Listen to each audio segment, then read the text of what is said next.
Gusto saludar esta mañana a Roxana Muñoz, vicepresidente y Senior Credit Officer de Moody's Ratings. Ayer pues publicaron un análisis, bueno, en estos días más bien, que se titula Los aranceles alterarían los flujos de crudo de Canadá y México, pero los descuentos de precios se mantendrán estables. Roxana, gracias por tomar esta comunicación. ¿Qué tal, Rodrigo? Buenos días. Un gusto estar contigo y con tu auditorio. Antes de entrar en materia, preguntarte cómo está integrado el sector energético de los Estados Unidos, porque obviamente Estados Unidos es el mayor productor de hidrocarburos en el mundo, particularmente Texas es una potencia en el sector de los energéticos. Sin embargo, y por eso llama la atención, pues por un lado que importan mucho petróleo de Canadá y obviamente también absorben petróleo de México. ¿Por qué se da esto y cómo está estructurado? ¿Cuál es la estructura del mercado? Sí, por supuesto. Como bien mencionas, Texas es un estado muy importante, pero está más relacionado con el gas natural. Ahí Canadá y México, la importancia radica en que estos dos países producen un tipo de petróleo, que es el petróleo pesado, que algunas de las refinerías de Estados Unidos utilizan. Por eso es que estos dos países son muy relevantes para Estados Unidos. Claro, y digamos, este tipo de petróleo, ¿por qué resulta atractivo el petróleo pesado? Que no es tan dulce, ¿no? O hasta donde entiendo el dulce es más fácil de refinar, o ¿cuál es la diferencia entre petróleo pesado y petróleo dulce y todos los petróleos que hay? Sí, a ver, cualquier tipo de petróleo se puede refinar y la importancia tiene que ver con el tipo de refinerías que tienes. En Estados Unidos, sobre todo las que están cerca de Canadá, se construyeron para poder refinar el petróleo pesado. Entonces, todos los petróleos se pueden refinar, pero lo importante es el tipo de refinería que tienes. Entonces, las que están en el norte de Estados Unidos es por eso que dependen mucho del petróleo de Canadá. De hecho, el 62% del petróleo pesado que utiliza Estados Unidos viene de Canadá y el 7% viene de México. Claro, y eso es porque en su momento cuando Texas, digamos, bueno, ahora nos decías es más bien un tema de gas, pero por la posición geográfica, digamos, la cercanía logística de Canadá, o por qué, digamos, por qué esas refinerías se construyeron pensando en petróleo pesado, pues porque estaba al lado el petróleo canadiense.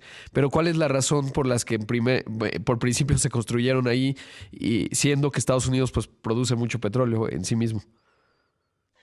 Sí, bueno, la demanda de gasolina en Estados Unidos es muy grande, entonces se necesita tener refinerías en distintos estados. No puedes tú mandar el combustible desde Texas hasta el norte del país porque son distancias muy largas. Claro. Entonces, por eso es que las refinerías que se pensaron para el norte y distribución del norte del país se construyeron de tal manera de aprovechar el acceso que se tiene a Canadá y en Texas, pues ahí aprovechas la producción en Houston, en Texas, en Estados Unidos, y también puedes llevar petróleo de México. Entonces, por eso es que hay diferentes tipos de refinerías a lo largo de Estados Unidos.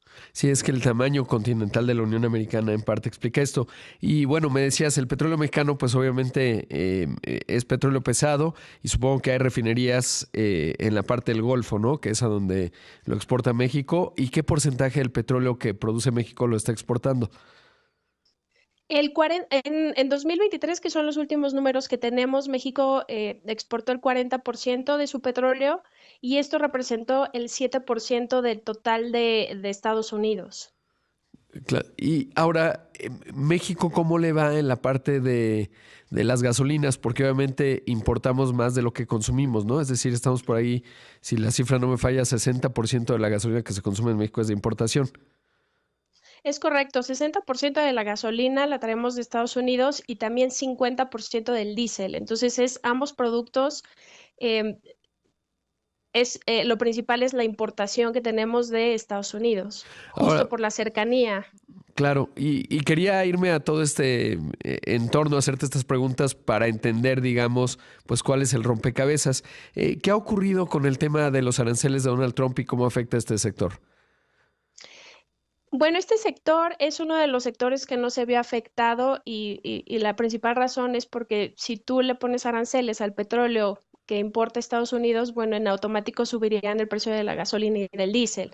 Entonces, ningún país en términos de petróleo fue afectado, entonces no tenemos ningún arancel adicional ni para Canadá ni para México, pero tampoco para otros países en este sector en específico. Y en ese contexto quiere decir que el 60% de esa gasolina que importamos viene principalmente de Estados Unidos, o sea, del 100% de lo que importamos, ¿qué porcentaje será de la Unión Americana? Sí, un muy alto porcentaje viene de la Unión Americana, más del 90-95%. Ahora, en este contexto, están cayendo los precios del petróleo. ¿Eso tiene que ver con la perspectiva de que venga una desaceleración económica o qué es lo que está explicando la dinámica de precios hoy? Yo creo que tiene que ver, uno, con que OPEC Plus está produciendo un poco más, entonces esperamos que la oferta incremente, pero por otro lado, la demanda, si bien está creciendo a un paso más débil. Y como bien mencionas, con todo lo que está pasando, con expectativas de un menor crecimiento, entonces la demanda todavía se hace más débil. Entonces, a mayor demanda, digo, perdón, mayor oferta, menor demanda, por eso es que los precios estamos esperando que disminuyan. Porque además son contratos a futuro, ¿no? Entonces, si tú estás viendo que vas a crecer menos, pues vas teniendo menos contratos o a menor precio, ¿no? Por la oferta y la demanda que describes. Es correcto. Ahora, en el caso de México, no solo en términos de la exportación, pero cómo está la plataforma productiva de Pemex y sobre todo cuál es la perspectiva en términos de lo que exportamos. Yo creo que la plataforma de Pemex es uno de los principales retos que la compañía está enfrentando, ¿no? Y de hecho, creo que en la calificadora, en Moody's, estamos, yo creo que más preocupados por la producción hacia adelante y por otros retos que tiene de manera intrínseca Pemex, más allá de los potenciales aranceles que se le pudieran imponer. Hasta hoy, y ya lo mencionabas, no parece que vaya a haber aranceles en el petróleo, ¿no? O sea, sería un contrasentido. Claro, muchas cosas son un contrasentido, pero le pegaría directo al precio de la gasolina en Estados Unidos y por eso podríamos pensar que esa, pues, no es una preocupación hoy. Sí, es correcto. Y también a la par, yo esperaría que no hubiera aranceles recíprocos por parte de México, Claro. porque tenemos una alta dependencia en la gasolina y en el diésel.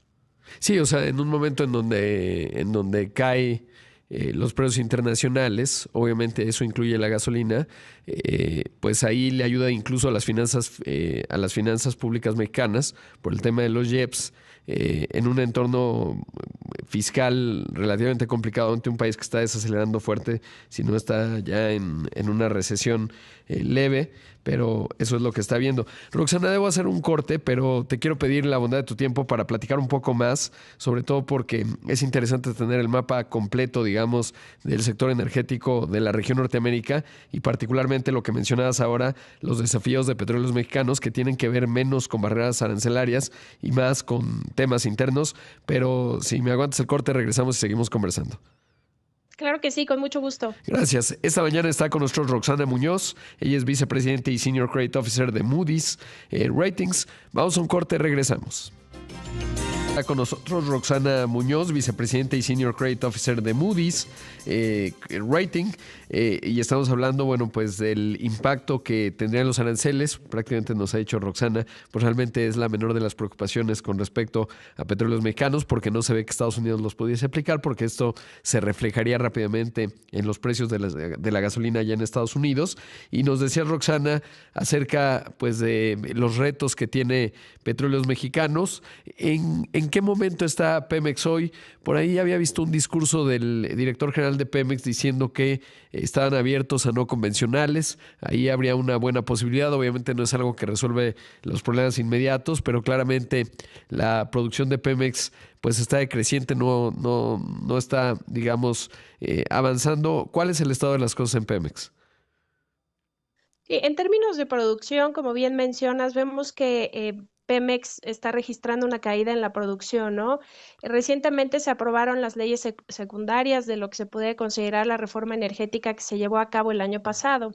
Ahora, estas leyes secundarias o esta reforma lo que tiene o lo que pretende es que Pemex empiece a traer inversión privada justo para cambiar esta caída en la producción de petróleo. De nuestra parte, nuestra expectativa es que en 2025 y 2026 podríamos continuar viendo la caída en la producción porque los nuevos proyectos toman tiempo. O sea, los proyectos para incrementar la producción normalmente son proyectos que necesitan inversiones importantes y que no están listos en los siguientes 2 a 3 años. Entonces, aún faltan los reglamentos de estas leyes como para poder definir si los nuevos esquemas propuestos por la compañía van a ser atractivos o no para la inversión privada y que esto detone un crecimiento en la producción. Entonces, yo creo que todavía hay incertidumbre sobre si se va a poder hacer un cambio en la producción hacia adelante. Claro, y digamos en todo esto, porque bueno, finalmente la refinería de Dos Bocas pues ya se terminó. ¿Eso en qué estatus y cómo, digamos, cómo se integra en el panorama de petróleos mexicanos? Pues porque pues no se cumplieron muchos de los objetivos planteados, pero fue una cantidad de dinero importante. ¿Qué tanto eso es un factor positivo o negativo hacia adelante o neutro? Para que sea un factor positivo, nosotros queremos ver que se está utilizando efectivamente la refinería de Dos Bocas. Desde nuestro punto de vista, creemos que hace falta, y nos gusta llamarlo una segunda etapa de la refinería, ¿no? En donde se construyan oleoductos, ductos para poder manejar la producción, que eso todavía hace falta. También hace falta infraestructura de almacenamiento. Entonces, hasta que no se complete la segunda etapa de Dos Bocas, yo creo que la capacidad o la utilización va a seguir siendo baja. De acuerdo con nuestras estimaciones, esperamos que esto suceda hacia 2027-28. Claro, por lo menos ya se empezó, o sea, se está trabajando en ello, porque obviamente ya no se comunica mucho. Sí, de hecho, bueno, la información con respecto a Dos Bocas es clasificada como de De riesgo seguridad. nacional, Ajá. entonces por eso, de seguridad nacional, entonces por eso ya no es pública. Pero nosotros estimamos que la utilización se va a dar hacia 27-28 una vez que se concluya esta segunda etapa. Eh, Muchas gracias, Roxana, por la entrevista. Muy interesante, bueno, escuchar un panorama tan completo del sector petrolero en México, vinculado obviamente al entorno internacional, particularmente las redefiniciones de Estados Unidos. Y bueno, al menos en la parte de aranceles, pues no parece que esto vaya a ser una realidad que se pueda materializar. Y eso, pues, al final es relativamente positivo en un entorno bastante complicado para esta empresa mexicana. Muchas gracias. Muchas gracias, buen día. Buen día. Ahí escuchamos a Roxana Muñoz, vicepresidente y Senior Credit Officer de Moody's.